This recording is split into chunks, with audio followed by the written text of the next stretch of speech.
Welcome to another edition TV Prime Time Show right here. I'm your presenter, Nelson Mike Muriuki. And remember, today's broadcast will, as usual, be live streaming on all 5 platforms that I own. That is the VoTV YouTube channel, the Nelson Mike Podcast YouTube channel, the KNEL Facebook page, my private page at Nelson Mike Medam Muriuki, and also on Twitter at VoTelevision. Let me also make another announcement that effective tomorrow, VoTV primetime shows will also be broadcasting on 2 extra platforms that I also own, which means effective from tomorrow, 1 broadcast here on VoTV, our primetime show, will be running on 7 platforms at the same time. VoTV is now becoming a 24-hour live stream broadcasting network. Elisema, 6 months ago, I'm building a broadcasting network. I'm not building a YouTube channel. Thank you very much. As I declare the road to 100,000 subscribers. Karibu, those who are tuning in.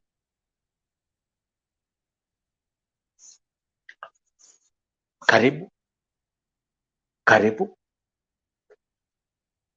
The show today is going to be uncomfortable for some individuals. Let me also give a disclaimer. There is use of graphic language in terms of describing whatever is going on. Today's topic: the Saudi brothel business that is run by Kenyans. Ukweli usemwe,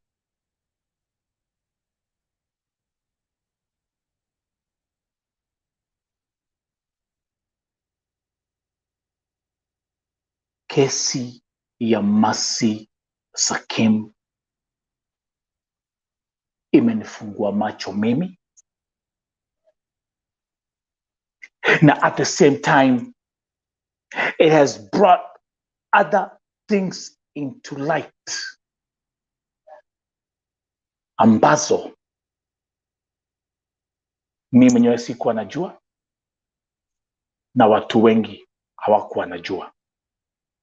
I've been here for over 7 years. This is actually my 8th year running for.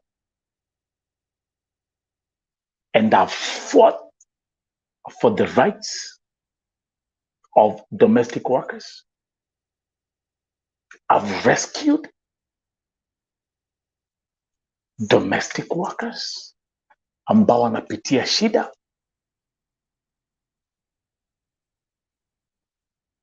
Wengine wameachiliwa kutoka jela. Wengine wameachiliwa kutoka deportation centers. We've done it all on this platform. And even as I'm speaking to you today, kuna watu wako hapa wakisema Nelson nisaidie. Someone is sick. Someone is going through all kinds of shenanigans you can think about. Kwa kafiri wake akitaka usaidizi. Lakini last week I broke a story here. Mkenya amechukua acid, amechoma Mkenya mwenzake, amemuua. And that story has opened a new can of worms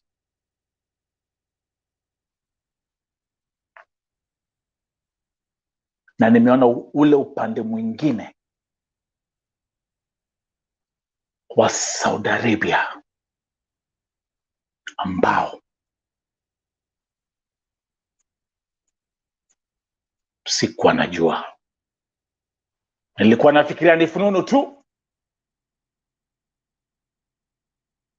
but God's timing is the best timing. Let's start by welcoming Wadaya Waruguru, saying, good morning, Nelson. I see a good job you're doing. Congratulations. Welcome, Wadaya. Daniel Karanja saying, good morning, my country people. Kariboni, those who are tuning in. Again, like I said, VoTV is now becoming a 24-hour live streaming network. Kariboni. The topic today, the Saudi brothel business that is being run by Kenyans in Saudi Arabia. And I'm going to give a disclaimer that some of the things that I'm going to speak about here, the language is graphic because I'm describing a situation. Let me also thank those who have come forward, wale ambao wamenipigia simu kuniandikia, wengine wakiwa na woga, wakiniambia Nelson, sitaki nijulikane, nikiongea nitafanyiwa, nikiongea nitapigwa vita, and even some have told me, and you'll see, I don't want to go back to Kenya na casket kwa sababu ya kuongea. Allow me to say, I know the power of my platform, and I guarantee you, whatever I'm going to show today, Kenyan news networks are watching, politicians are watching, the Saudi embassy in Riyadh is watching, agencies are watching. Na yale ambao nitaongea leo hii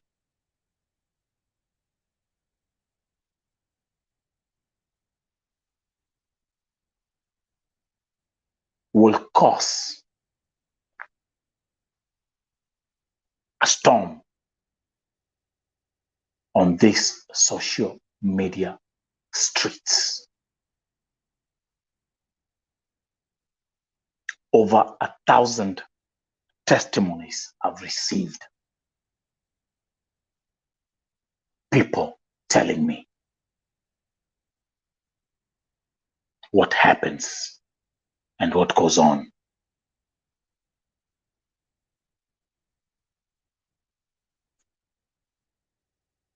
In Saudi Arabia.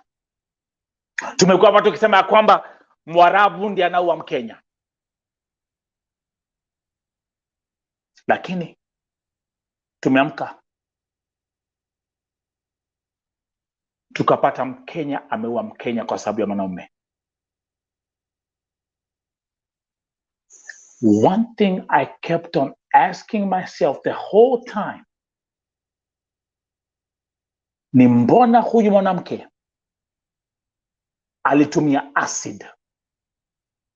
That thing with the acid kept on popping in my brain the whole time, and I kept on thinking about it.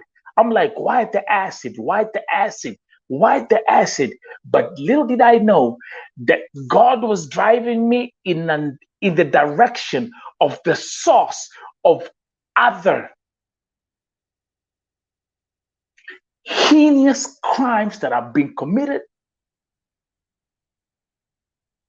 by our fellow Kenyan brothers and my fellow Kenyan sisters. Wacha niwaambie haya. The story of Mercy Sakim and Sheila is not about Mwarabu na Mkenya. It's a Kenyan on Kenyan crime. But wacha niwaambie yale ambayo nitaongea leo, and I repeat,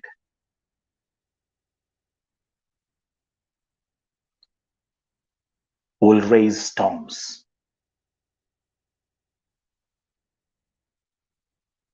Umalaya, kujiuza,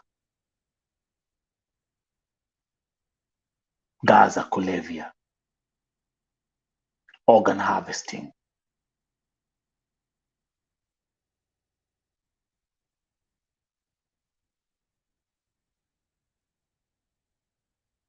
Ain't that crazy?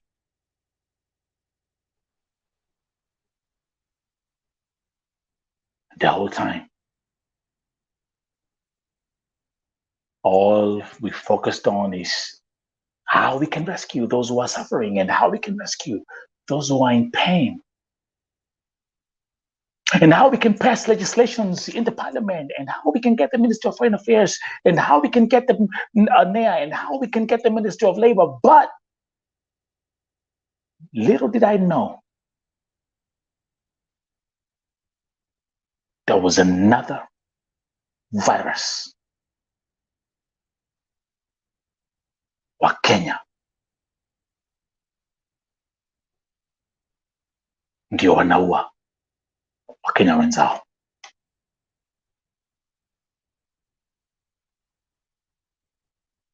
So without any further ado, allow me to present this story. And for the sake of the viewers and everyone who will be coming here, let me say there is use of extreme graphic language. Lakini sita filter, and that's a good thing about YouTube. Because as long as I've given that disclaimer, everything works. And this video is for educational purposes. Are you ready?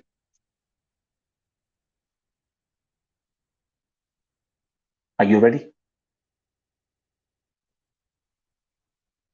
I hope you are. I'm gonna come here.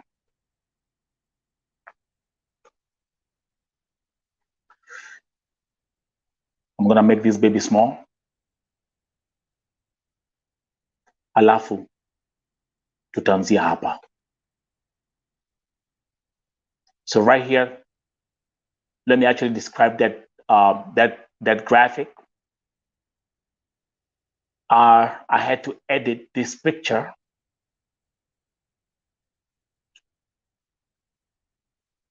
I received a video of Sheila, or I've received videos za Sheila akiwa uchi na vile yeye huwa anajiuza na yale mambo yeye huwa anafanya. Sheila ni yule msichana ambaye, ama ni yule mama ambaye ameua Mercy Sakim. Hiyo video nitaiachilia kwa hivyo, lakini hapa ilibidi ni edit niweza kupresent vizuri.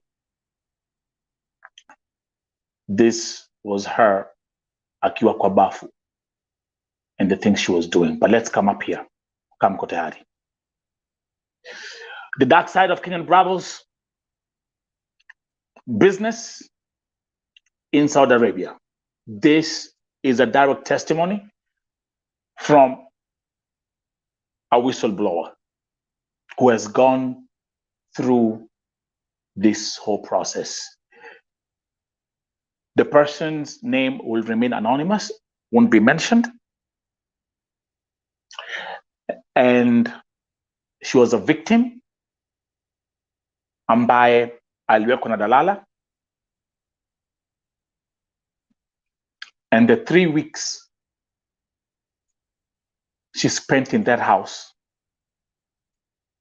after Kukemboi were hell on earth. Are you ready? Those who are watching, let me start. Brothel is real in Saudi Arabia. Hii inaongelelewa chini ya maji. How does it work? Mkenya ana rent nyumba, then wale makemboi hawataki kufanya kazi, waenda huko sell their kasusu, hapo mnaelewa, to mostly Pakistan or anyone who wants to buy. Now start taking notes. Mwenye nyumba hulipisha 100 riyals kila siku. That's what they charge. Kwa hivyo let's start taking notes. So those who are watching, anza kuandika hapo ya kwamba dalala hulipisha 1,000 riyals kila siku, 100 riyal kila siku. Mwenye nyumba hulipisha 100 riyal kila siku na akona nyumba kama 5. How much is she getting? And the house usually have 7 kembois. Let's start doing the calculations right here. Each pay is 100 riyals in a day. As you can see, the whistleblower wrote, "Hide my ID, sitaki kuuliwa, please." As we proceed, Sofia Kinyanjui amesema Saudia ni 2. Nimekubali. So kwa hivyo ukiangalia hapa, hizi nyumba wanaweka hawa wasichana au makemboys wanalipisha 100 riyals a day, alafu wanauzwa kwa mostly Pakistanis or anyone who wants to buy. This includes Waarabu na pia nimetajiwa wa Nigerians. But let's continue. Again, your graphic hapo kama nilivyowaambia, huyu ni, this is Sheila ambaye alimuua Masi Sakim kwa kumchoma na acid. And feel free, if I tell you write in the chat, write in the chat. So write in the chat 100 riyals a day. That's how much they charge. This story is going to get darker and darker as we move on. And you've never seen any other form of presentation like this on any platform. Nowhere. Nowhere. Kwa hivyo nikiwaambia, andika kwa comments, andika kwa chat. So they charge 100 riyals a day. Nyumba moja iko na kemboi kama 7, and these people, they own like 5 houses. So that's what the victim was trying to tell me. Imagine how much they make a day. Welcome to Vote TV. This is a special edition of the Vote TV primetime show. The topic is the Saudi brothel business that is being run by Kenyans. And understanding the power and the magnitude of Vote TV, I guarantee you, journalists will come here and they'll break down this thing and they'll watch it. Politicians are keeping an eye on this thing. Agencies, especially in Kenya, are keeping an eye on this thing. Tuendele. We'll make this thing right here. Let's go back to the chat. So now it gets the process. The second stage, what happens after Kukemboi? So the victim told me and said, after Kukemboi, my dalala took me to that lady. The lady is a Kenyan. By that time, hakukuwa na job. Then, this dalala of mine talked me, nitakuwa napata 1,000 riyals kila siku. The promise. So can someone write there, the promise?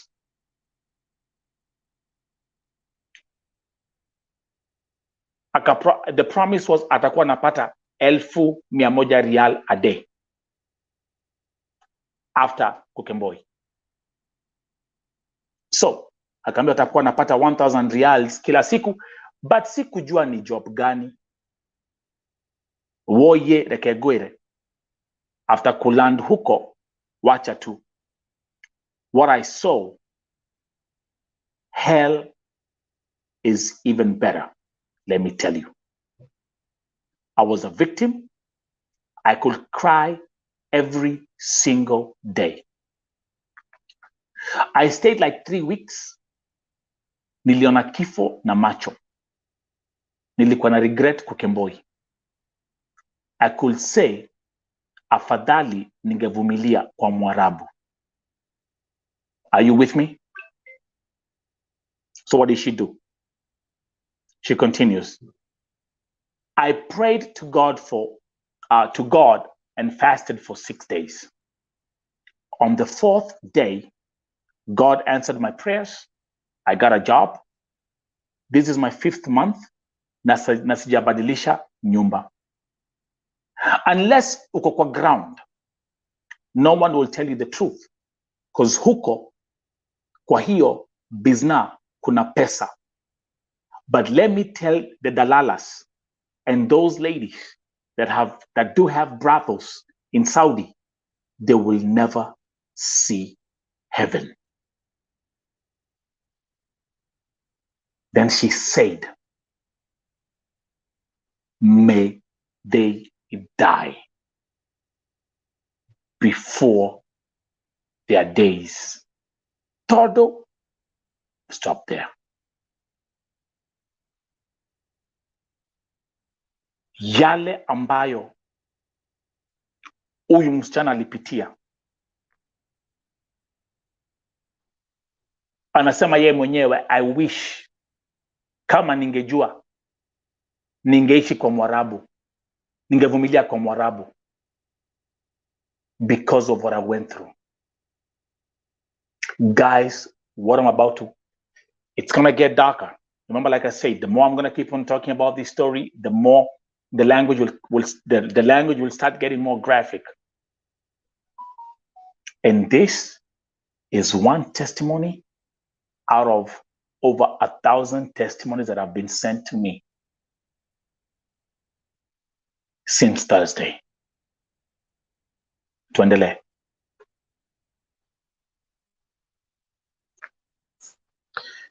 There's the graphic. Imumeyona. Woni Jamal. Familia yake niliongea nao jana on the VOTV primetime show.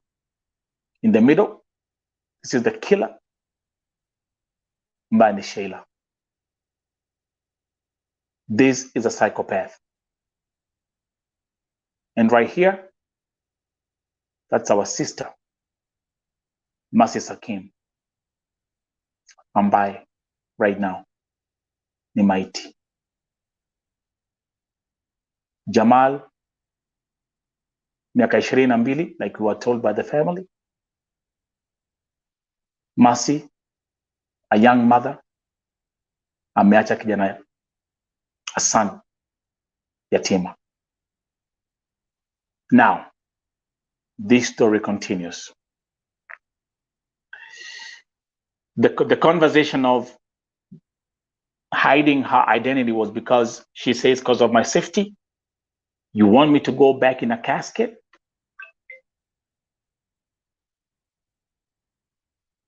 Land in Saudi one day, or send a private detective, a lady, ndio aende hizo brothel, utanielewa. Ukiingia kwa hizo groups, it's like Illuminati or cults. Nitakunywa muma. Muma is oath. I had this post on my Facebook page last week that was very detailed about how these groups, how they work. Actually, they call themselves the Illuminati, but these are cults. And the members of these cults, it's like they take an oath to protect their interests. But now, let's continue.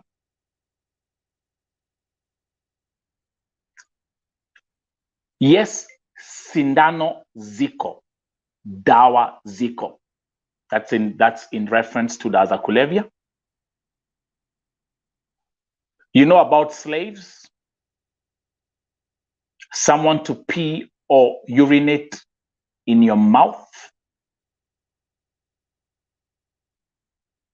The language will get graphic.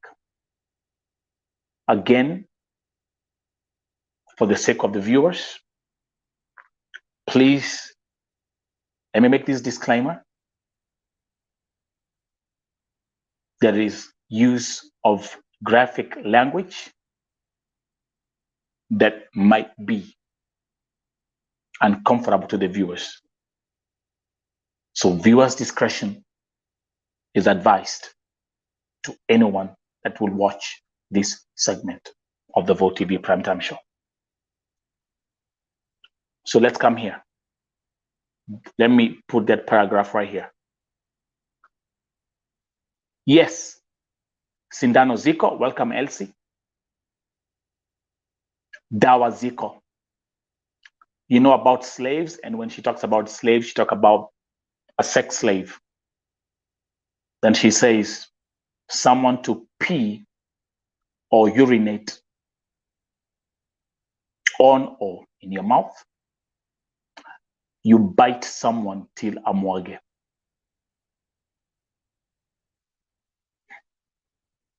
She continues. Sheila ni wengi. Huyu ndiye siku yake ilifika. Masi nao ni wengi wenye kuuliwa hivyo. Now, I want you guys to pay attention to that sentence right here. So let's start here. Yes, sindano ziko. Dawa ziko, in reference to dawa za kulevya. Then you know about the slaves, sex slaves, someone to pee or urinate in your mouth. You bite someone till amwage, because they're actually these customers, they love the pain, and that's how they reach orgasm. Just to be very frank about it, those who are coming in, karibu karibu karibu. But then let's look at this paragraph right here, and let me actually highlight that. Tuangalie hapa. Sheila ni wengi, huyu ndiye siku yake ilifika. Masi nao ni wengi wenye kuliwa hivyo. Then she asked me the question, have you ever wondered, mbona Kemboi wanakufa sana kuliko wenye wako contract?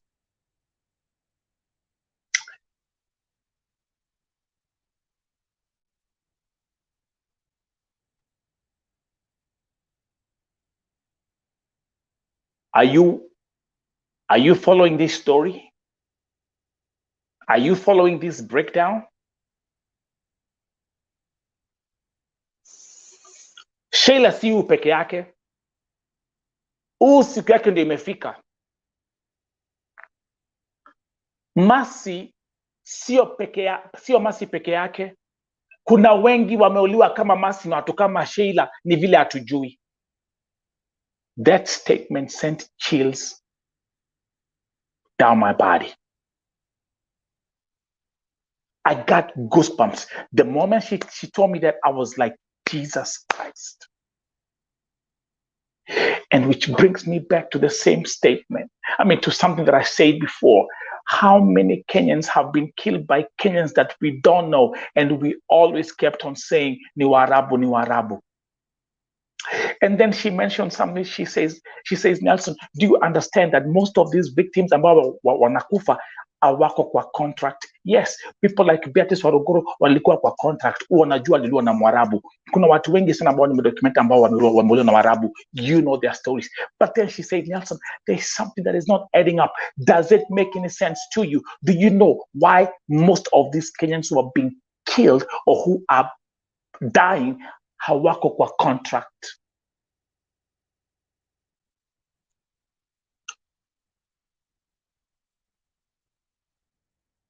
I'm giving you this evidence raw. I'm giving you all this evidence raw, and this is my due diligence. And you think this is the only thing I got?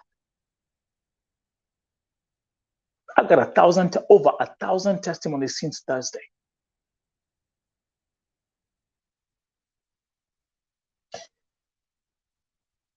I got over 1,000 testimonies since Thursday. There is something that the family of Mercy told me. And this is actually what has given me the courage. Familia ya Mercy iliniambia,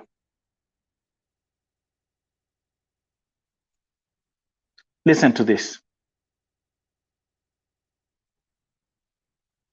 Nelson, I have a prayer item that God will use you and help and use you to expose all the evil going on in Saudi.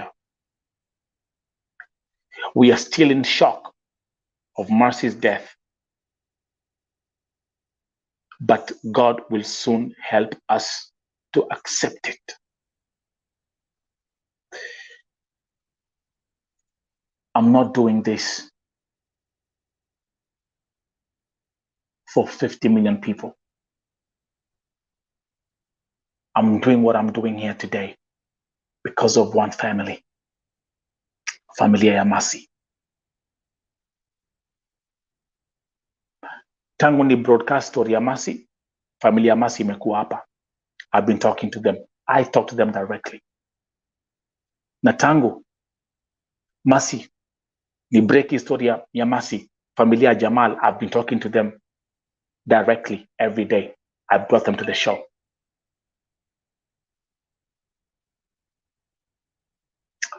So listen to me carefully. I've never been afraid, especially when I know what I'm standing on is the truth and it's going to make a difference.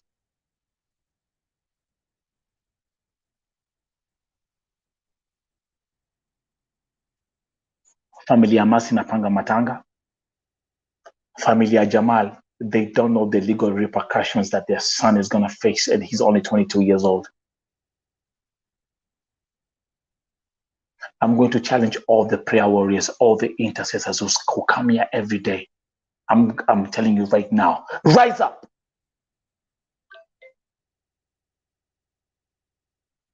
Rise up. Because this is a spiritual warfare and it's going to get bloody. Because we're dealing with people, the likes of Shayla, ambao si binadamu. These are animals. Na wanyama, they will do anything they can to protect their identity and protect their evil acts. They will be on these social media streets with pseudo accounts, locked profiles, mukijita majina funny. Lakini mjue na mnanijua na mnanitambua.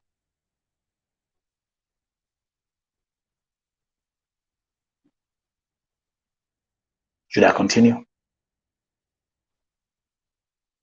Again, remember today's video, there is use of extreme graphic language describing yale ambayo inafanyika Saudia. Now I'm going to bring the first picture. So look at this here. Angalia hapa. Sikiza hapa. It's either you pee on someone or someone pees in your mouth. Such things.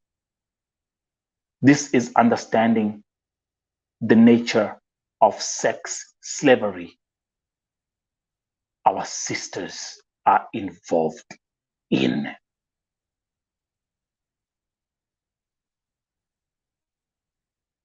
Salma anauliza, kwani tusitafute kilichotuleta huku jamani? Now, wacha kwanza sasa nionyeshe hii picha ya Sheila. Huyu ni Sheila. Huyu ni Sheila. Hizi ni picha amekuwa akipost kujiadvertise. Now there's something I want to show you here. Angalia hapa. Look at this. Can anyone read this out loud and type it in the comments?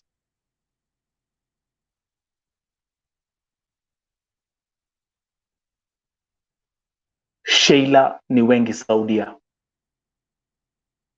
And this is how they advertise their sex services. I do anal sex with 100 Saudi riyals. You see this?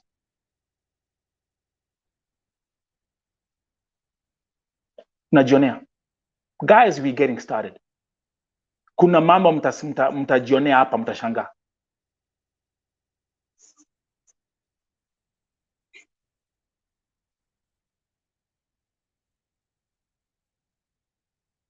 Mtashangaa.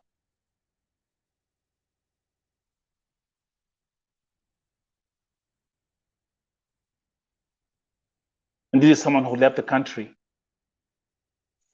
kwenda kufanya kazi ya kadama.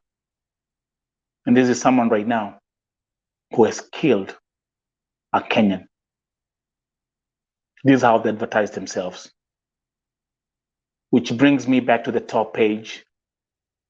And this information collaborates with what I was being told. Angalia hapa. Tudi hapa juu. Then wale makemboyo wataki kufanya kazi waende huko, sell their kasusu to mostly Pakistani or anyone who wants to buy. Mwenye nyumba hulipisha 100 riyals kila siku.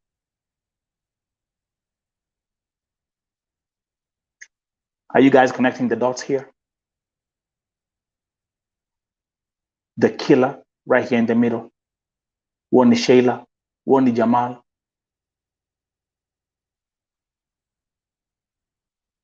One is the victim, Mercy. This is someone who's advertising openly having anal sex.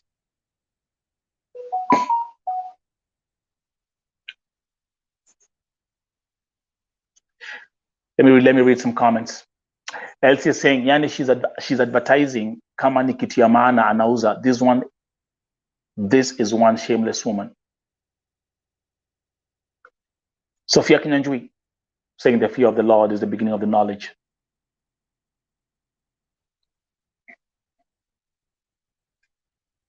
Again, welcome to this special edition of Vote TV Primetime Show. A disclaimer. The language that is used to describe the events that are taking place in this country, in this kingdom of Saudi Arabia, by Kenyans, is graphic. So let's continue. Now, the whistleblower said, so this is a translation of what she said here.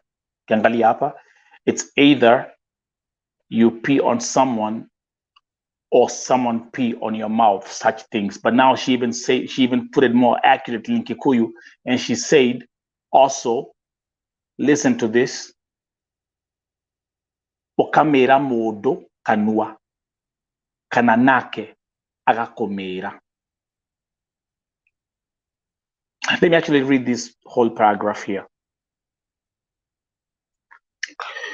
Okamera modo kanua kananake agakomera. Wengine unamchapa mpaka anamwaga. He can't fuck with you, but the things you do to him, tigatu.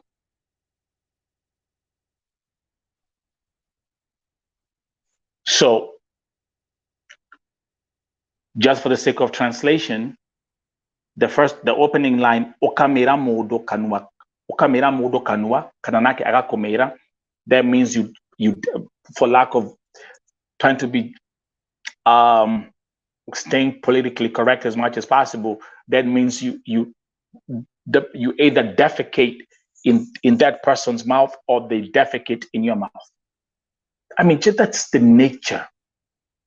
That's the nature of evil acts happening in this country. Hii ni mambo inafanywa na Wakenya, Saudia.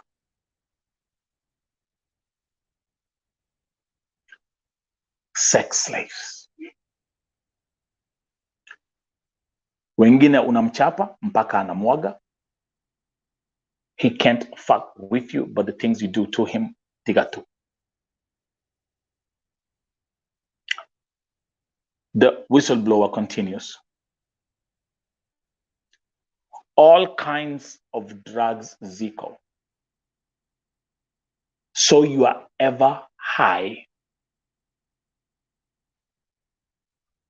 you're not yourself. I mean, when that means they're always high when they're involving or when they engage in this kind of activities.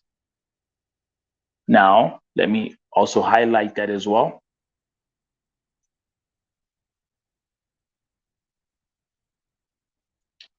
All kinds of drugs, Zico. So you are ever high, you're not yourself. Anal sex, still equal. All those dirty things in the name of money. Welcome, Majos Computer Solutions.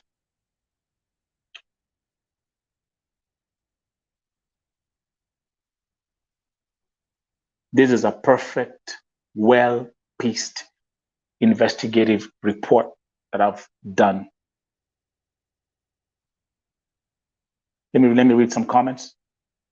Raul saying, oh my God, that's so satanic and disgusting at the same time. We need to wake up and pray. Hisi kawaida.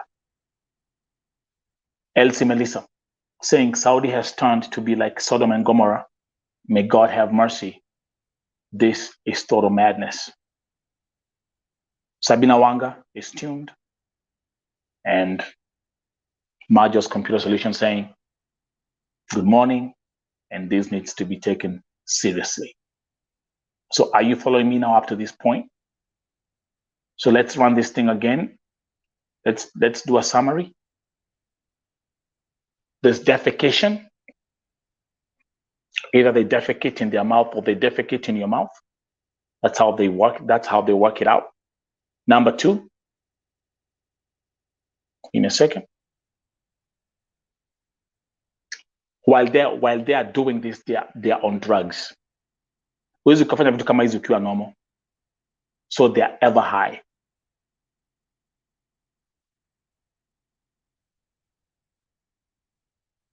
Number three, there's anal sex. There's anal sex. All those dirty things in the name of money.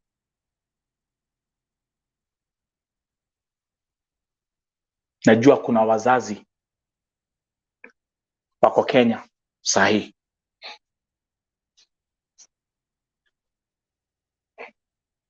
Ambao wako na watoto Saudia.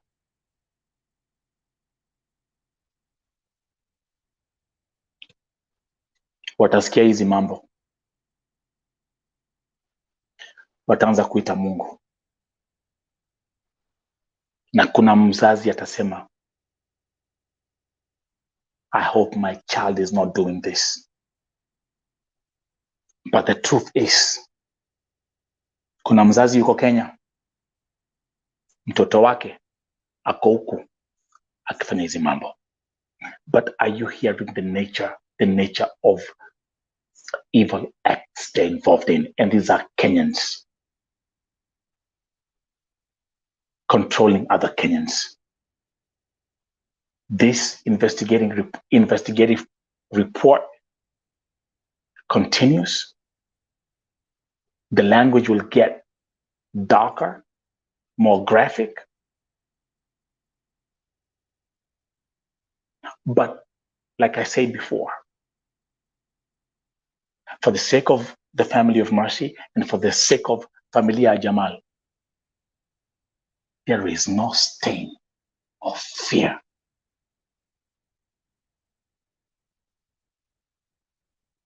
in my DNA.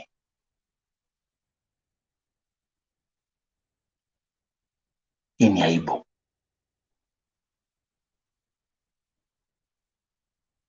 We can't have this both ways. And that's why people are here dying every day. And we're here thinking the whole time, hapana. Sheila ni wengi. Wengi wamekufa kama Mercy. Ni vile hatujui. Maybe it's the high time we revisit all those deaths that we have been reporting and we start running an accurate analysis to find out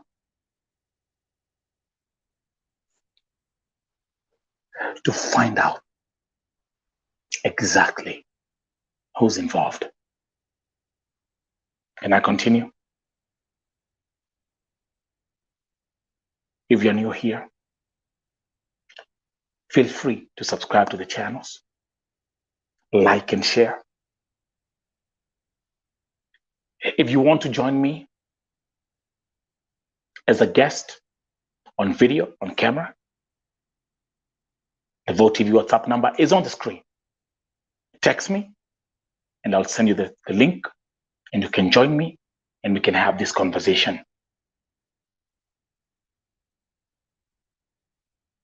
Let's continue. So I'll go back here. Tuendelee. Now, this picture here, hii picha ambayo mnaona hapa, you see this? Huo ni Sheila.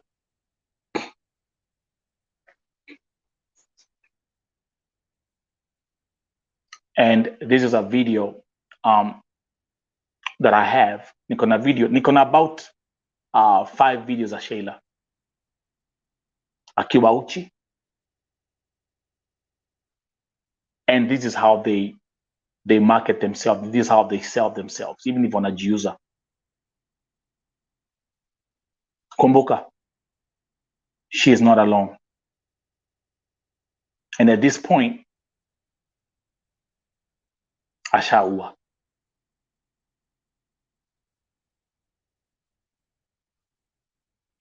Can I continue? Let's continue. Payment.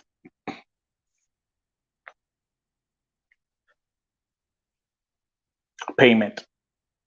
So let's look at the payment. Slaves is the one paid well. 1,000 riyals to 3,000 riyals.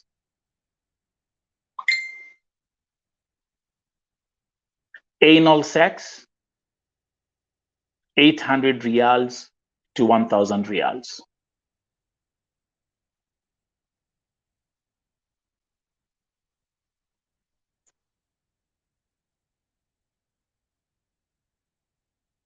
And guys, I want you to walk with me as I present each and every piece of evidence. So right here, like I said, I repeat again, when you're a slave, when they do this as a sex slave, they get paid 1,000 riyals to 3,000 riyals. That's what a lot of money is. Anal sex is 800 riyals to 1,000 riyals. Now, the victim continues and told me how she was introduced to the business. Let's continue. I was just introduced to the business. First day, no client wanted me. The second day, nikaenda kwa huyo madam, akanitafutia client. One shot, 100 riyals. Anachukua 50 riyals na baki na 50 riyals. Guys, are you seeing how all this evidence is coming is piecing up together? So let's read this. Let's check this info again. I was just introduced to the business. The first day no client wanted me. The second day nikaenda kwa huyo madam akanitafutia client. Shoti moja, rial 100. And then the dalala will take 50 rials. Na anabaki na 50 rials. Let's go back up here. You see this one right here? This is Sheila. Si ndio huyo? Amejiadvertise aje? I do anal sex for 100 Saudi riyals. So do you see how all this information comes together? I mean, do you see this? There you go.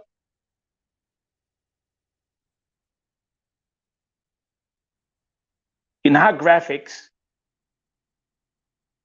she's advertising 100 Saudi riyals for anal sex, and then you come down here, the victim saying, kwa hivyo hiyo 50 riyals, hiyo 100 riyals, bado inakata 50%. Guys, keep on watching this. Then she says, let's continue. But let me highlight that whole paragraph. Slaves, I couldn't make it. I refused, and that's when I went back on my knees and fasted and cried to God. Now there was one piece of confession. Look at this.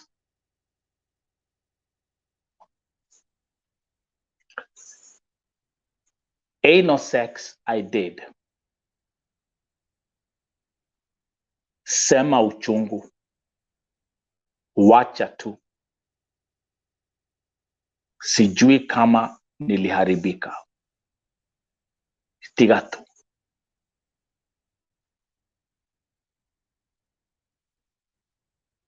And this is the one that she was paid 100 riyals for one shot. You see this? You see this? Then let's continue. Next point. Hii sasa nilifanya nisikie ngunyerere. UTIs ni mingi. We share the same client, hakuna hata kuoga. I had a very bad UTI. Sexual infected diseases. STDs, man. I mean, sexually transmitted diseases. But I got a medication after kupotea huko Kenya sijapimwa ni HIV. You see all this stuff here? We share the same client, hata hakuna kuoga. Now, this will get more, the language will get more graphic, and that's why I'm saying, please, viewers' discretion is advice. And that's a disclaimer that I also put at the beginning of this video. Tuendele. That's the life of Kemboi. Fanya research ujue mbona Kemboi wanakufa zaidi kuliko wenye wako contract. Most dalalas ni wa Kenya. Bronze, welcome. Most dalalas ni wa Kenya. Wenye wako na hizo brothels still ni wa Kenya. Huko kwa comment, she was referring to comments on YouTube na Facebook, hutapata hizi vitu. Juu mtu anaogopea life yake. But I thank God kunitoa huko. I'm now working in a good family. It's my 5th month now. and I will work for some time and then go back to Kenya. I do some tests. But I hope and believe I'm okay. Now, then I was nikamuuliza, can you briefly explain, okay, what exactly were you involved in as you were, and let's go back here. Because the next piece will also be graphic. So in the conversation, because listen, I'm trying every testimony that was coming through and every person that was calling me and texting me and all this stuff, I had to piece all the evidence together and see if it actually collaborates with other testimonies which I have. And I want to say this, all these testimonies, although I've received like over 1,000 testimonies, all these testimonies, they have the same elements. Dalala ni Mkenya. And by the way, these are they are mostly Kikuyus. Just our feature. Then mambo za madawa za kulevya. It's adding up in all of these testimonies. You see the element of drug use in all of these testimonies. Is it making sense?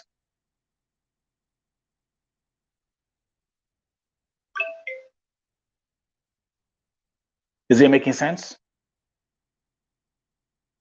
So I then questioned her, okay, you were there for 3 weeks. Can you just briefly explain what you had to do? Then she confirmed the anal sex part. Alikuwa analipwa 100 reals, na akilipwa 100 reals kwa huyu customer, the dalala anachukua 50%. This is crazy. That's per customer. Alafu kumbuke ya kwamba kwa hiyo room wanalipa 100 reals a day.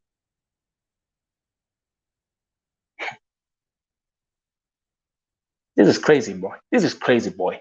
This is crazy. This is nuts. But let me continue. Let's see how she described some of the things that she was doing. And again, I'm going to tell you, this is graphic.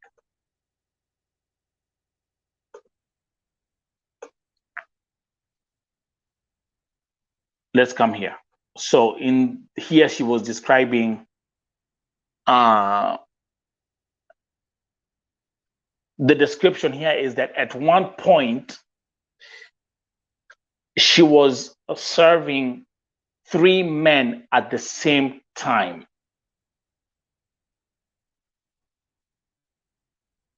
Get this clear. At one point, she was serving 3 men at the same time. And she describes one on my ass, mwingine on my pussy, then kuna mwenye nanyonya. And you expect I forgive who your mama? Now she's referring to the dalala. Anita Wanja, yes, you're gonna need strength to finish this broadcast. But again, I knew what I was getting into, and that's why I've given a disclaimer to this broadcast. But again, also, this investigative report is for educational purposes and raising awareness. Let's read comment here. Arouse Bless who's saying 50%, my good Lord. Hata Mungu hutaka just 10% from us. Crying. But look at the nature of, look at what he had to do here. You're serving 3 men at the same time. Umetoka Kenya vizuri, umeacha watoi. Umeenda Saudia kufanya nini? Fanya kazi ukiwa domestic worker,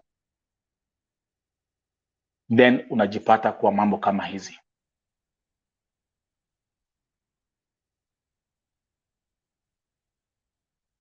Anita Wanja, again, another confirmation I can tell you, yes, Kikuyus are the majority when it comes to this dalala business. She continues, Mimi, I will never forgive my dalala and the madam wa brothel. Ni uchungu kufanyia mtoto wa mtu hizo vitu. Hawana utu ndani yao. They are animals. Again, everything collaborates. Remember, I've been saying since nianza kudili na kesi ya Sheila, I've been saying, I said Sheila is a psychopath. Calling her an animal is a compliment. Nimekuwa nikisema hizo vitu zote, and then everything collaborates with the testimonies that I'm getting from different people. Now, angalia hapa sasa.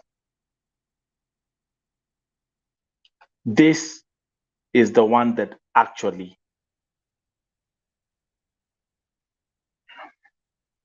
this one here gave me chills. For the victims like me, we managed to get out of the business. Twashukuru sana. Now listen, no condoms used. If you get pregnant, unaambia madam, abortion haraka haraka. Hata ukiwa na periods, hataki kujua. Other slaves want to suck your period. Reke guire. Only God akuje na asitumane. Let's actually pause at this point. We have to pause at this point right here. Give me a second.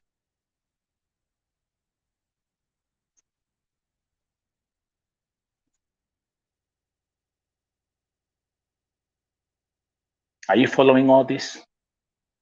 Are you hearing all this? Are you seeing all this?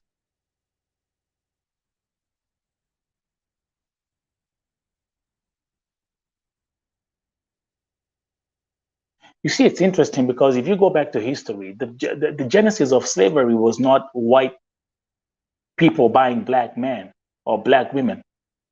It was black men selling other black men. That's the history of slavery. If you look at the history of colonialism, even back in Kenya and back in Africa, it started with black people selling each other. The white man was just playing with the system. And this is the same thing here. Hawa ni Wakenya ambao wanauza Wakenya wengine. Am I making sense here? What's 1 + 1? It's not 4. It's equals 2. A Kenyan dalala who has her own room, books in 7 Kimbois in one room, has a price for each and every one of them. They're sourcing customers. You have Pakistanis, you have Nigerians, you have Arabs. This is the bread, this is the cut, this is how much I get. And we are here saying no more slavery.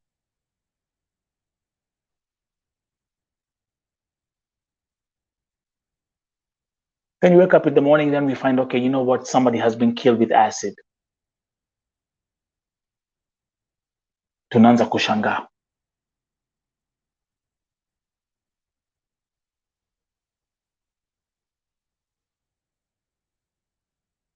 Ain't this crazy?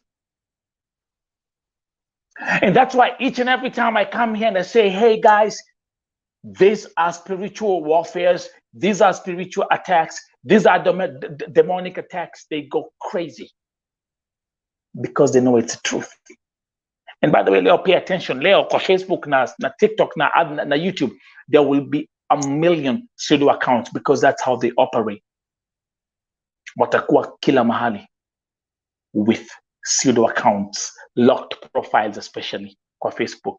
Ziko locked profiles zote. All of them are locked profiles. That's how they operate. These gangs, that's how they operate. Shame on you, can't even show your own face.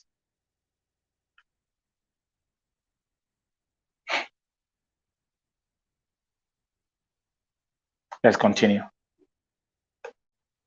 Again, remember my disclaimer. There's use of the graphic language. So again, for the victims like me, we managed to get out of the business. Twashukuru sana. No condoms were used. If you get pregnant, unaambia madam, abortion haraka haraka. So again, hizi mambo za abortions, ni wangapi wamekufa wakitoa mimba? Hata ukiwa na periods hataki kujua. Other slaves, they want to suck your period. All that nonsense. Then here,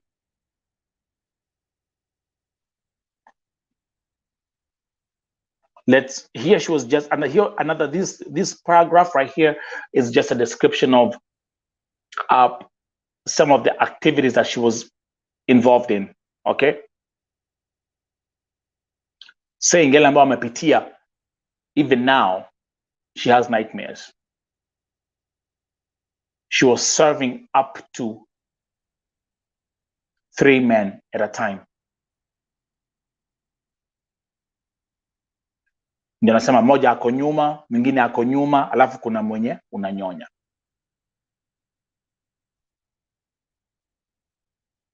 3 men at the same time. She says it's such a bad experience. Yes, it traumatizes someone. I dream on such things. I don't like sleeping because when I sleep, she dreams about it. She gets nightmares. This is the truth. This is the reality of what she has to deal with now. This is the post-trauma of everything she had to do in that house. Then to conclude, she said, mambo iko mingi, masaa ndio machache hii Saudia. Kukemboi sio mbaya. Afadhali ukemboi kuliko ukufe kwa marabu.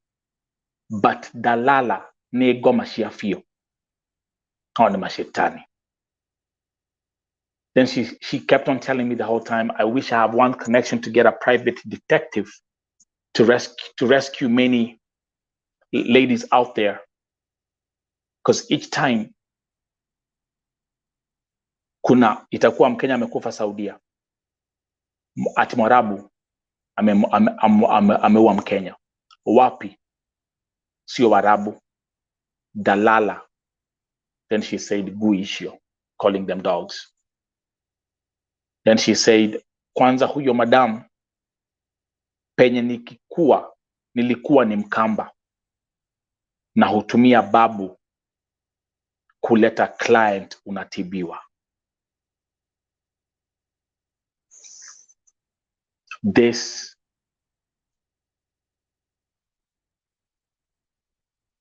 what I've shown you today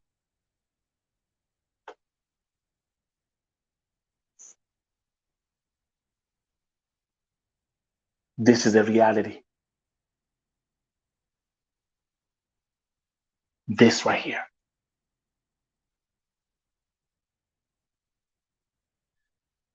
Let me hear your thoughts. Nitasoma comments tukiendelea. And then I'm gonna bring something else.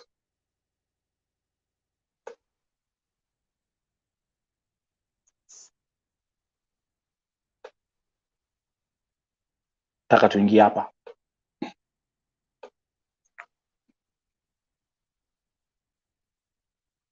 This is what I want to share.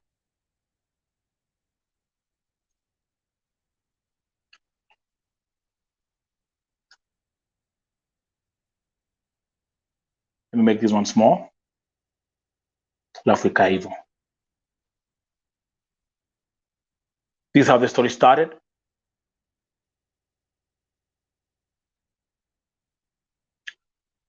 Woni Masi, Sakim, Woni Jamal. You know how this story imeenda. And basically, those who are watching, basically everything I've described ni about huyu mwanamke, na kuna wengi kama huyu na wale ambao wanafanya, and that's why she felt untouchable, hawezi guzwa.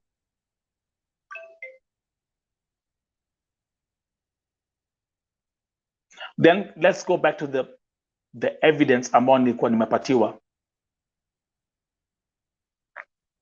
This is Jamal akiwa kwa hospitali, but then let's look at especially where I started asking questions mimi mwenyewe. Let's start with this story here.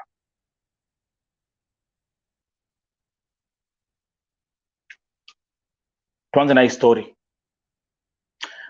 Few weeks ago, about 3-4 weeks ago, familia ya Julia Wamoyo walinitumia message wakaniambia kwamba they mtoto wao hawaja communicate naye for 7 months. I went on my Facebook page. Na mnakumbuka vizuri. I went on my Facebook page, I put the story out, and in less than 2 days, tukapata information ya kwamba Julia Wamoyo ako kwa mochari in Saudi Arabia. The family hadn't heard from her for over 7 months. I put the story out, and within 48 hours, tunapata information ya kwamba Julia Wamoyo amekufa, amepatikana kwa mochari. And then something else happened with the Julia Wamoyo case. Mnakumbuka, I even brought the brother was here. Paul alikuwa hapa. Shout out to Paul Washira. The cousin was here. Waderito was here. Walikuwa hapa. And then guess what? Naambiwa mwili ya Julia Wamoyo iko Saudi Arabia, lakini ile simu ambayo alikuwa anatumia akiwa Saudia ilipotrakiwa inapatikana iko Nairobi. In Kenya.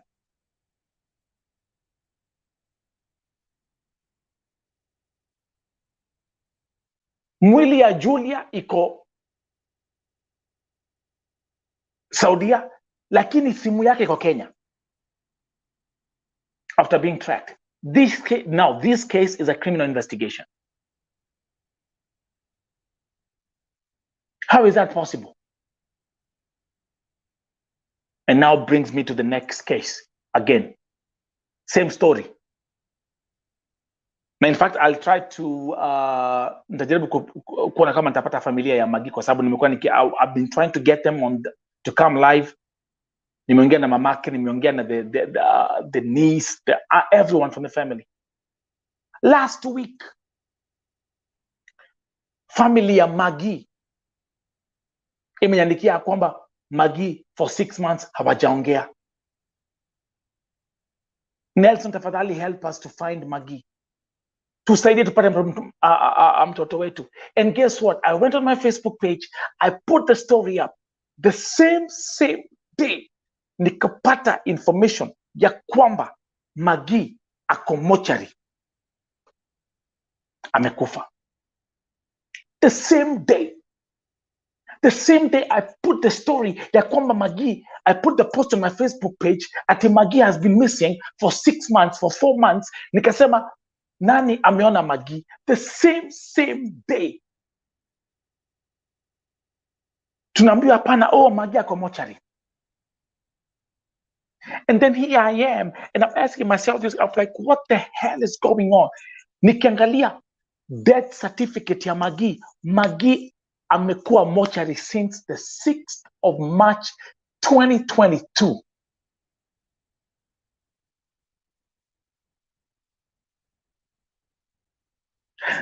March, April, May, June, July, August, September, October. This is the 8th month.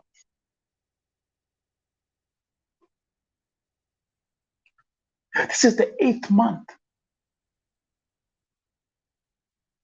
Hizi miezi 8 Magi amekuwa mochari. Mweza kuniambia hakuna mtu mmoja mmoja rafiki ya Magi alijua Magi amekufa, apigie mamake simu, apigie familia yake simu. One person. It's only until I put the story on my Facebook page ndio kweli umejulikana.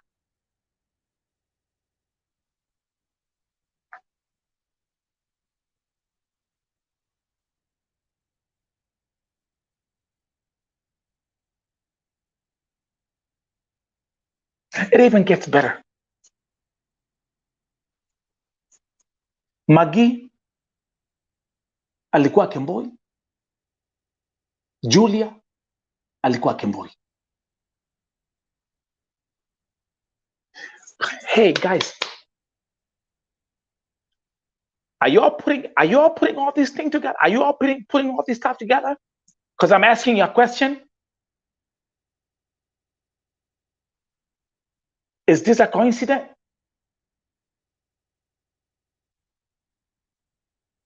Who's getting my point here? Is this a coincidence? Julia went missing 7 months ago. I put the story out.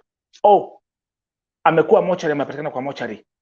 Okay, for those 7 months, mtaka kuniambia hakuna msichana ama Kemboi walikuwa best yake ya Julia, hakuna msichana mmoja ambaye hakuwa na simu ya Julia apigia familia yake simu. But then in the Julia case it even gets better because mwili ya Julia iko Saudia, lakini simu ile ambayo alikuwa anatumia iko Kenya.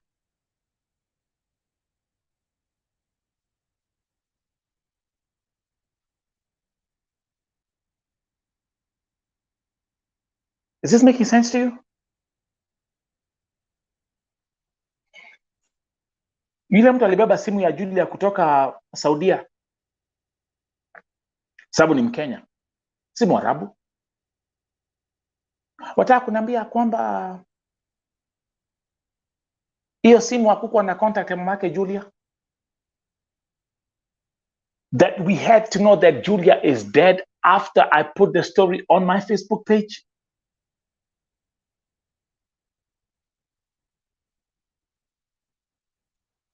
Julia Kemboi dead, found in the mortuary in the morgue after 7 months. Here we go. Magi Kemboi dead, found in the morgue after 8 months.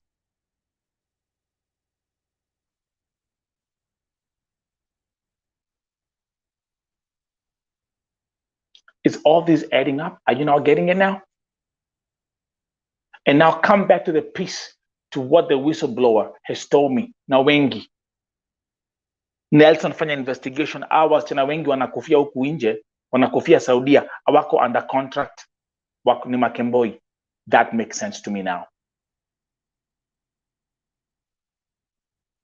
Na ndio sababu nimesema ya kwamba we really have to go back, turudi, tuanze kuangalia ni wangapi wamekufia Saudia, point number 1. Number 2, walikuwa ni Makemboi.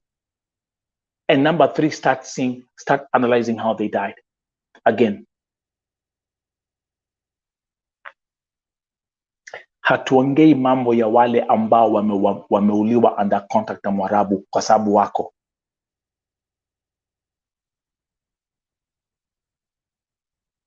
But my point is,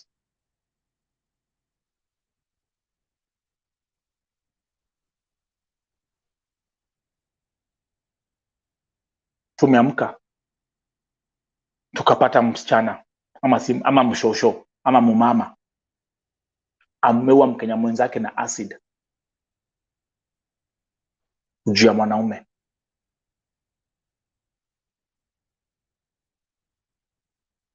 And again also, let's look at this.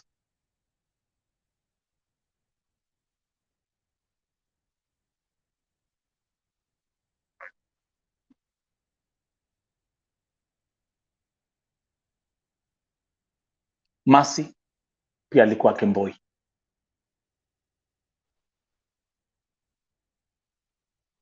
Walk with me. Walk with me here. Because God is revealing something in this whole mess. And I'm calling this for me. Actually, let me actually give you a revelation. A revelation. No, let me give you a confession. This is my confession here. Ile siku, and I'll repeat, ile siku Rehema alifika airport. Ile siku Rehema alifika airport. Nimemtoa Iraq. I retired. That was my official retirement.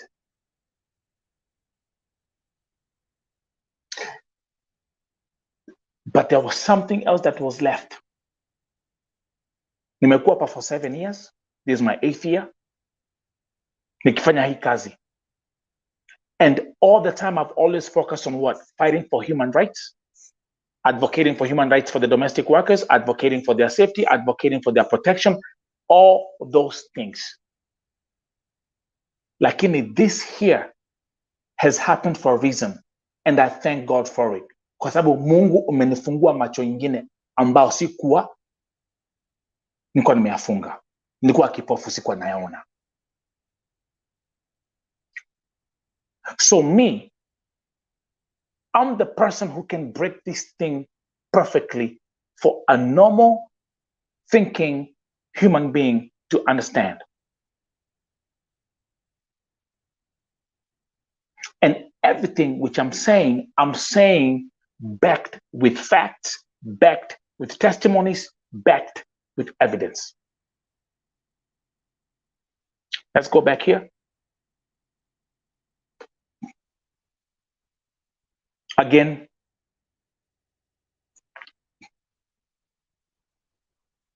Masi alikuwa ametoka kwa contract. Huyu Shosho huo ni OG wa mauaji.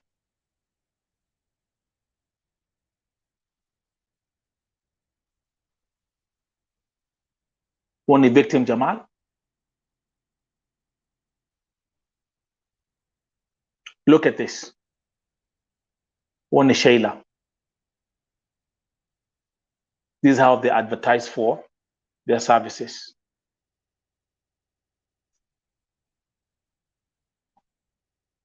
I do anal sex for 100. Yote msimejionea. How cheap can you be? But all that I've explained today. There you go. That's how they operate. And by the way, for Sheila, I have like about 10 of these videos.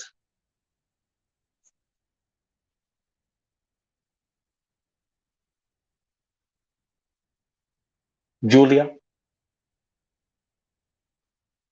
Oranawe alikuwa Kemboi. Found dead after 7 months. Simu iko Kenya. Maggie, 6-7 months. And these 2 cases here is after I posted them on my Facebook page. Ndio anapatikana.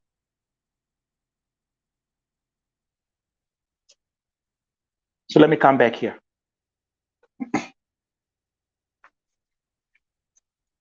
And I want you to help me to answer one simple question. Julia hakuwa na mabeshte au makemboi walikuwa nao, ama hao wasichana walikuwa naishi nao? Hakuwa na mabeshte?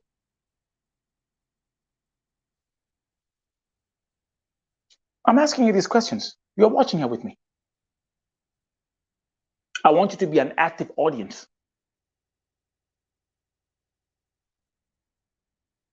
Because this is a very simple equation.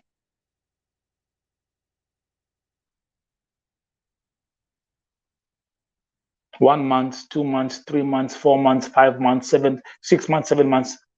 Familia hawajui kule mtu yuko. And then I put the story on my Facebook page the same day, 2 days later. Tunaambiwa amepatikana mochari.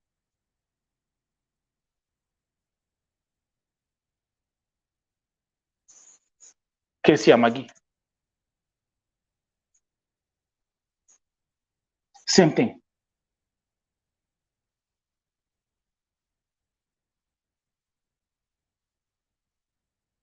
Exactly.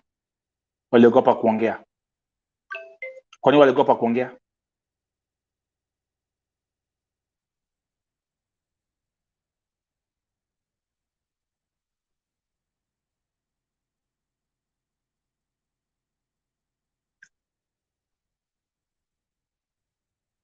Waliogopa kuongea kwa nini?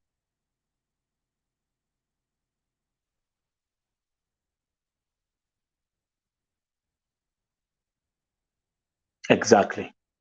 Baby, that's why I like you. Lazima wenzake wanajua ni nini ilimuua. That's why they kept quiet. In other words, kifo cha Magi tusiwekelee Mwarabu.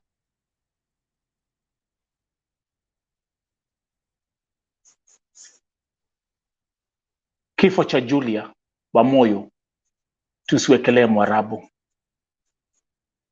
And the one, this is very obvious. Kifo cha Mercy Sakim si Mwarabu amemuua. Exactly. Are we now all together? Are we on the same page? Is my explanation clear? Is my presentation crystal clear? Helen Jogona, because unajua nini kilimuua. That's right.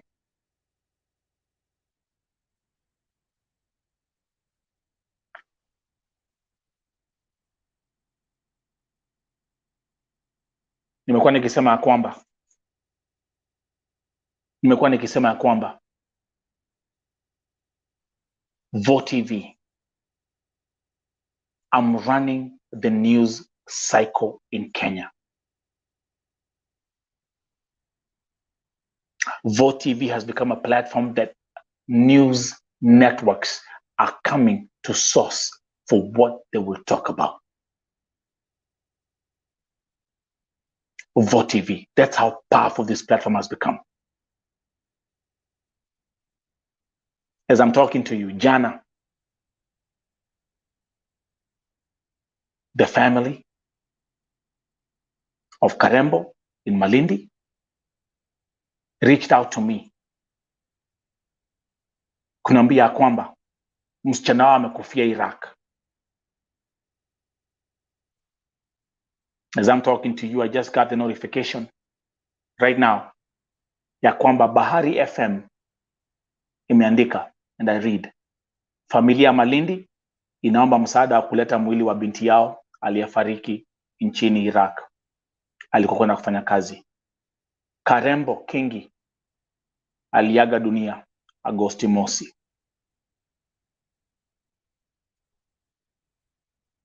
I broke this story yesterday. Si mlikuwa hapa? VOTV, huduma kwa wote. Ahmad Salim, thank you. Baby, it's loud and clear.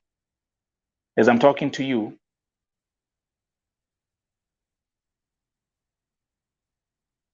hata nilipokuwa nafanya hii live stream, sistake alikuwa ananipigia, alikuwa ananiandika, alikuwa ana record voice notes. She can't write or read, so she records voice notes kunitumia. And let me see kama kuna network mzuri.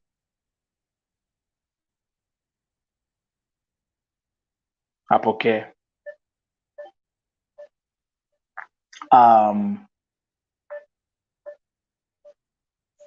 Give me a second.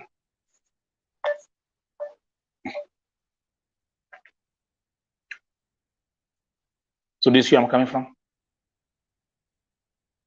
And let me say I'm very humble because all these cases that I'm breaking here, these are original cases that come directly from the parents, the families, or the victims.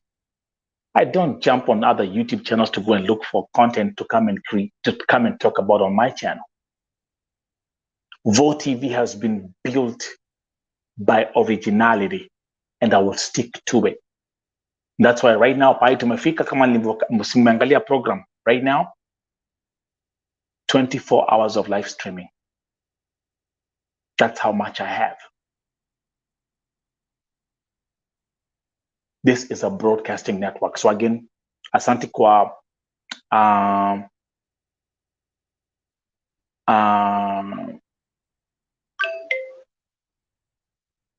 Bahari FM meripoti historia Karembo. It's a sad story. Let me actually play you some of the voice notes. Ni mzaliwa Malindi Myeye. Alisafiri mwezi wa 12 kuelekea Iraq, lakini kufika mwezi wa 7 ndo akapata umauti. Tumejaribu kwa so amekuwa akirekodi nashindwa na kukuelezea vizuri kwa sababu so sistake what she does is she can't write, so she records voice notes. So let me just give you an idea. Mimi namshukuru Mungu niko poa kwako.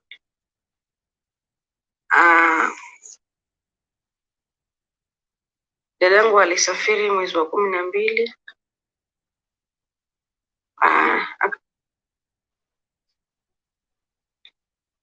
Lakini agent nilimuongelesha kutokea mwanzo kabla hajafariki. Nikamwambia dadangu hawezi kukutafuta halafu wewe hauingi online kila wakati. Sasa huyo agent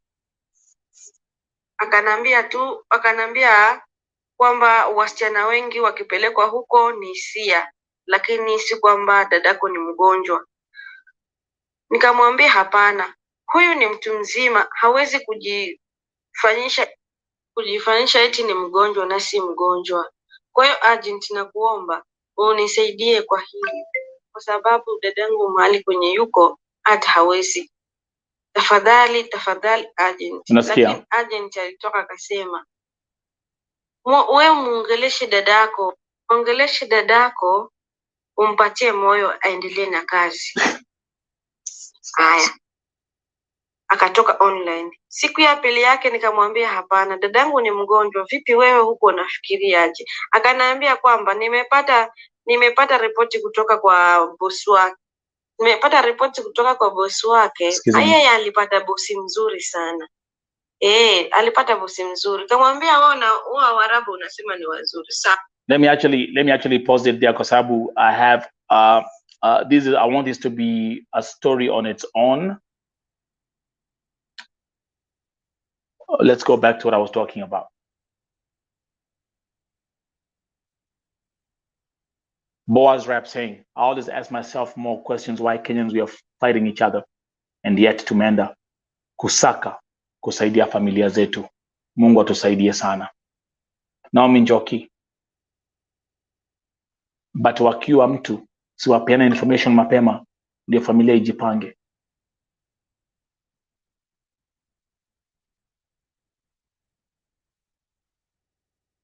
What I've explained to you today, sijakuja hapa ati hearsays or whatever. It's something that I've taken my time, listened to all the testimonies that I've reached. I want to say thank you very much. I want to say thank you very much to all that have come out kuongea and telling me the truth. Na kama nilivyowaambia, your identities will be protected. I will not reveal your identities. Najua wengine wako na woga kabisa, wanasema tukiongea tutauliwa, tutafanyiwa. Nilipoanza kufuatilia kesi ya Masi, the ones that were giving me the information walikuwa napigiwa simu na kufrataniwa. So this is it. So I really thank them. Thank you for speaking the truth fearlessly. And after what I've done today and what I've explained today, I'm not just talking, I'm giving you facts. Because I have a responsibility to give you facts and give you the truth and do my due diligence. Na mimi naambia Mungu shukran. Na nimeambia Mungu, this is my closing chapter. Rehema alipofika airport, niliretire. My job was finished. But what I'm doing now, Mungu anaendelea kufungua milango zingine, kunifungua macho, kunambia angalia pale mwanangu, angalia pale. This cannot work if this is not fixed. We can't expect to have peace in Saudi Arabia if this deployment system is broken. That's a legislative measure. But we cannot expect to have peace in Saudi Arabia kama Wakenya wanaendelea kuuana. Mi sio Sankok. Mimi sio Jimmy Gate. I own the biggest platform that ever stood up against oppression of my people. My petition was passed in the parliament last year, November 29th. So my language is different. Nimeokoa wengi mimi mwenyewe kutoka hiyo Saudia.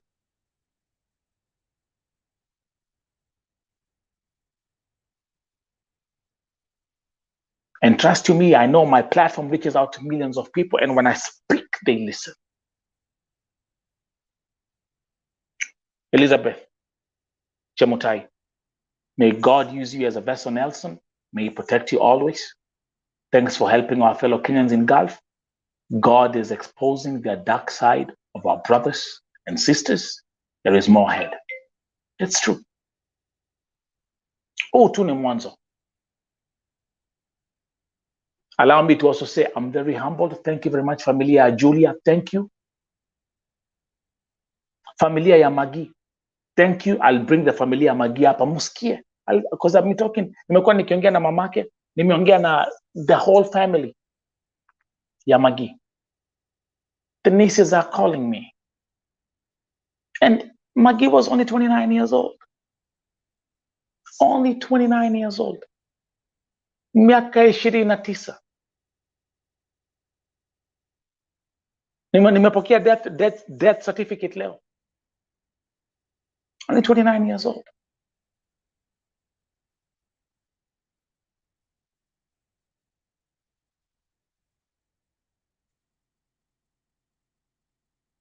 This is the truth.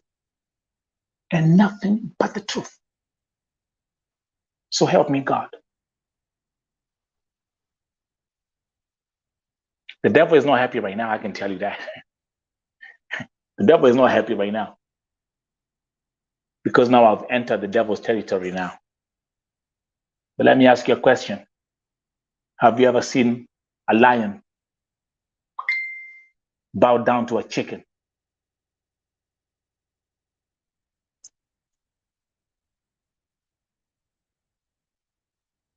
Have you ever seen a lion bow down to a chicken?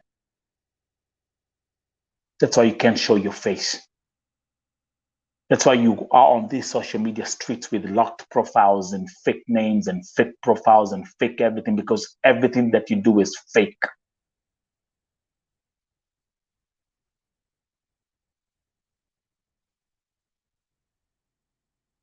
The truth is out. Now, kuanzia leo, by the way, pay attention. Go to these Facebook groups and see how many locked profiles. People who comment to share zingine mbaya sana. Go and check their profiles are locked. They try that nonsense on my Facebook page all the time. Locked profiles, locked profiles.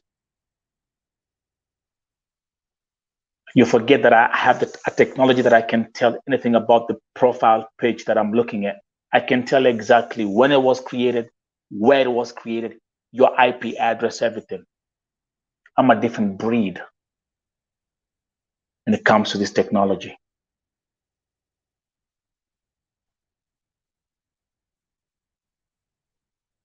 lakini ukweli ni Wakenya wanaua Wakenya wenzao.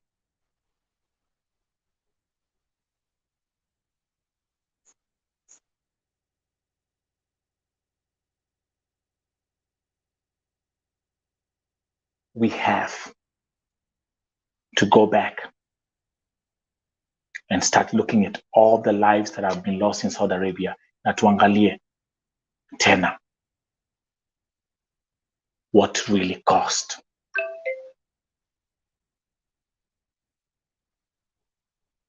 Those deaths.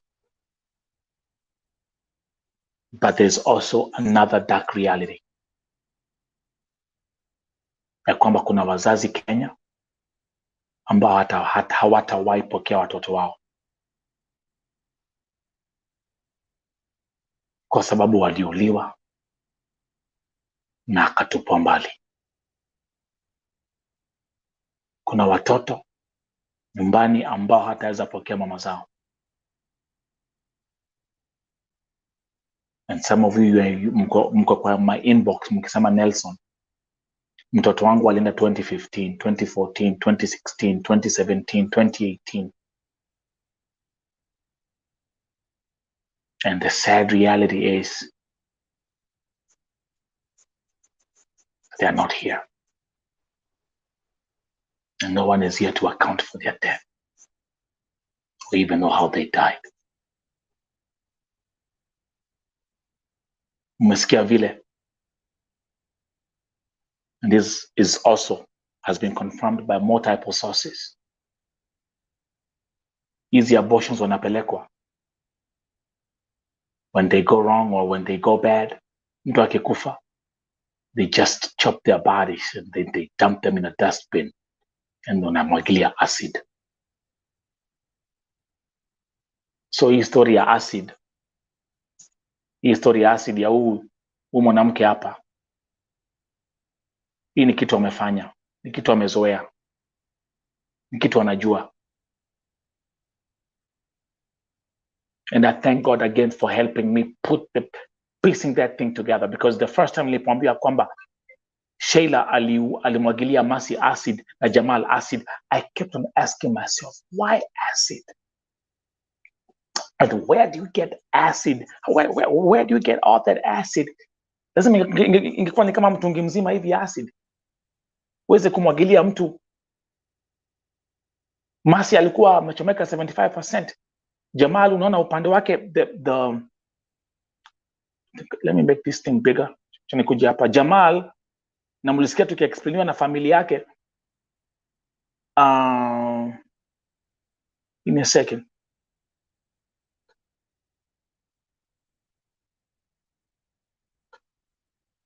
Okay, there you go. Now, Jamal mkono wake wa kushoto huu, this one here, hakuwa na nyama. Ngozi yote ilikuwa imetoka.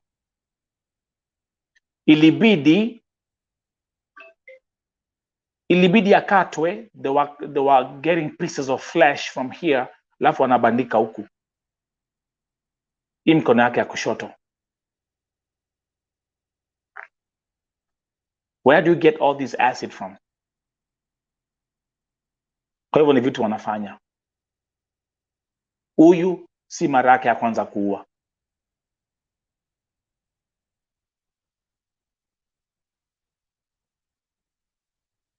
Ni vitu wanajua.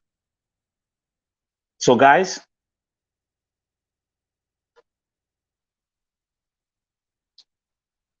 huku inaelekea saa 8 za usiku.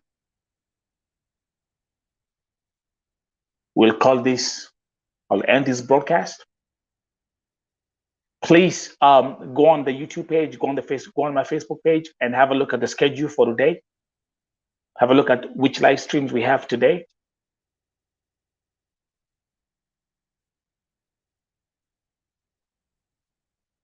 If you're new here, like, share, subscribe to the channel.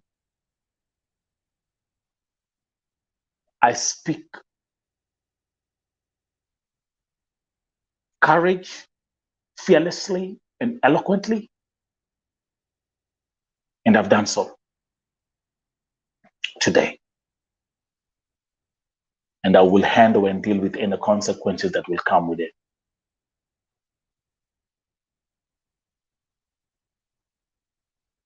Thank you very much. I do appreciate you. Vo TV, huduma kwa wote. And I'm calling this the road to 100,000 subscribers.